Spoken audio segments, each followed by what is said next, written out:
রহমতের নাম হচ্ছে কোরআন।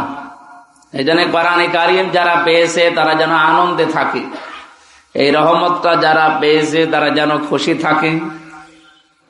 আমরা যেহেতু কোরআনওয়ালা মানুষ, কোরআনে কারিম আমাদের কিতাবে দাবি আমরা করতে পারি, সুতরাং আল্লাহর 1 নাম্বার রহমত আমরা পেয়েছি, আলহামদুলিল্লাহ।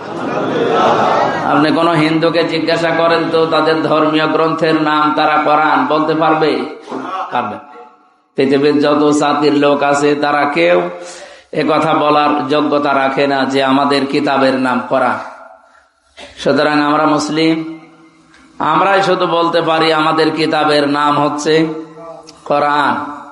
আল্লাহর যত রহমত আছে দুনিয়ায় সবচাইতে বড় রহমতের নাম এইটা, ওয়া খায়রুম মিম্মা ইয়াজমাউন। তামাম দুনিয়া যা পেয়ে আজ আনন্দে আছে।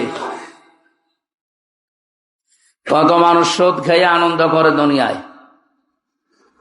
21টা জেলায় আছে না, অনেকে মদ খেয়েও আনন্দে আছে, মাদকের সাথে যারা জড়িত তারা আনন্দে আছে।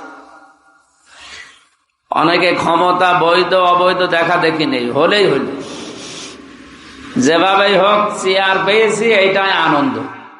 এটা কি আনন্দের বিষয়? এরকম যত বিষয় দুনিয়ায় আছে মানুষ পেতে পারে, আল্লাহ পাক বলেন সব কিছুর তুলনায় হুয়া খায়রুম মিম্মা ইয়াজমাউন, সব এক জায়গায় করলে যা হয় তার চাইতে বড় দয়ার প্রমাণ দেখিয়েছি আমি কোরআনে কারিম নাজিল করি। অন্তত দুনিয়ায় কিচ্ছু যদি না পায়, কোরআন কেন্দ্রিক জীবন যাপন যদি আপনার হয়, আপনি মনে করবেন যে আপনি অনেক কিছু পেয়েছেন। 2 নম্বরে রহমতের নাম আমরা পেয়েছি বিশ্বনবী মুহাম্মদুর রাসূলুল্লাহ। ওমা আরসালনাকা ইল্লা রাহমাতাল লিল আলামিন, গোটা পৃথিবীর জন্য রহমত করে আল্লাহ পাঠিয়েছে, কথা বলেন নাই, তাহলে আলম দিত। আলামিন বহু বচন দিয়েছে।